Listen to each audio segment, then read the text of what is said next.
Welcome to my YouTube channel world literature. आज जो topic discuss करने वाले हैं वो है the vessel of wrath by W Somerset Maugham. The vessel of wrath ये एक शॉर्ट स्टोरी है जिसको आज हम डिस्कस करने वाले हैं।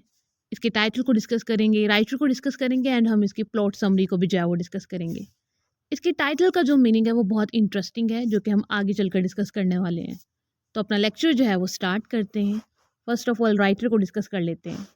विलियम सॉमरसेट की बर्थ हुई थी 25 जनवरी 1874 में एंड इनकी डेथ हुई थी 16 दिसंबर 1965 में।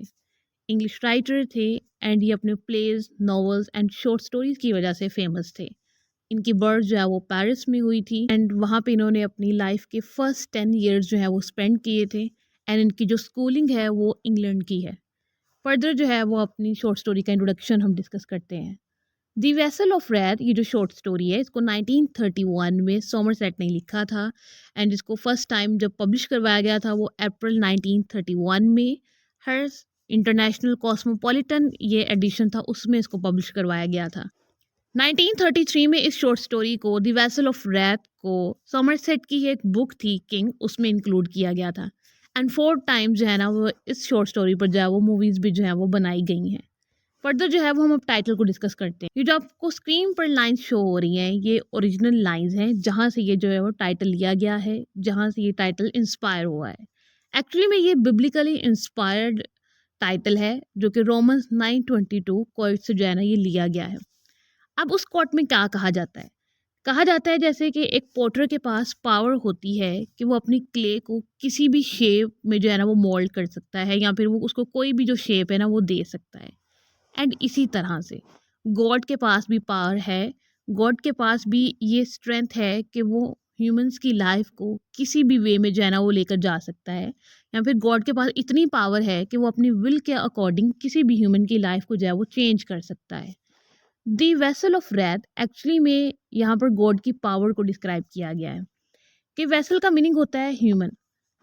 सो गॉड के पास ये पावर है कि वो 2 टाइप्स के वेसल्स जो है ना वो उनको क्रिएट कर सकता है।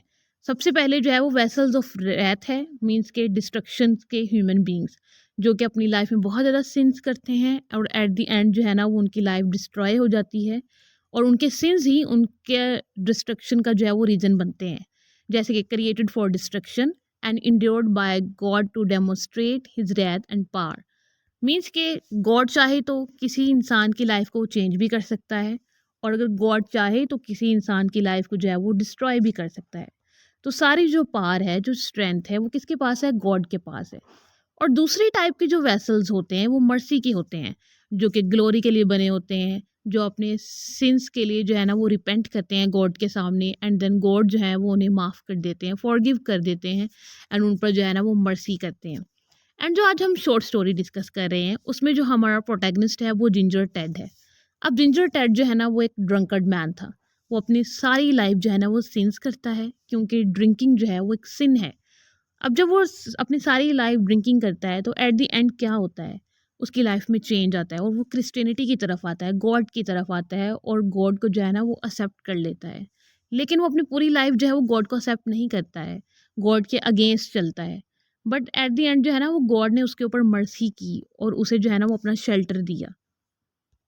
सो यहाँ पे ये जो टाइटल है द वेसल ऑफ रैथ यही रिप्रेजेंट करता है कि जैसे कि एक पोटर के पास ये कंट्रोल होता है कि वो अपनी क्ले को कंट्रोल कर सकता है, इसी तरह से हमारे क्रिएटर के पास ये कंट्रोल है, गॉड के पास ये कंट्रोल है कि वो हमारी लाइफ्स को जो है वो कंट्रोल कर सकता है और हमारी लाइफ को जो है ना वो अपनी विल के अकॉर्डिंग चेंज भी कर सकता है, चाहे फिर वो पॉजिटिव वे में हो चाहे वो फिर नेगेटिव वे में हो।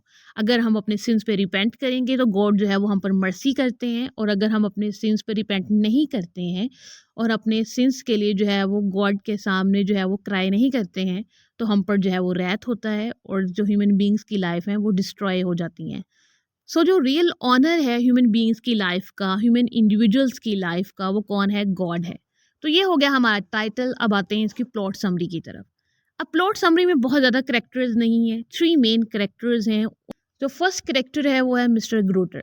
अभी जो मिस्टर ग्रोटर है वो एक जज है, एक पुलिसमैन है और रेवरेंड ओवन जोन्स। अब ये जो रेवरेंड ओवन जोन्स है ये मिस्टर ग्रोटर के घर पर आता है और उससे आकर जो है ना ये कुछ बात करता है।